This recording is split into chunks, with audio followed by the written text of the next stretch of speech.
आज हम हुर्फ ज़ोए के बारे में पढ़ने जा रहे हैं। हुर्फ ज़ोए की पहचान करना। चलिए देखते हैं। क्या आप हुर्फ ज़ोए देख सकते हैं?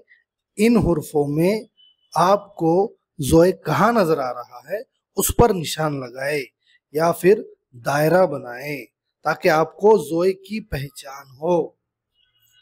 हुर्फ ज़ोए को तलाश करें। इन 9 हुर्फों में आपको ज़ोए को तलाश करके उस पर निशान लगाना है या दायरा बनाना है। कौन सी तस्वीर हुर्फ ज़ोए से शुरू होती है? ध्यान से देखें तस्वीर को और उस पर निशान लगाए कि तस्वीर ज़ोए से शुरू होती है। आइए उन अल्फाज के बारे में सोचते हैं जो हुर्फ ज़ोए से शुरू होते हैं।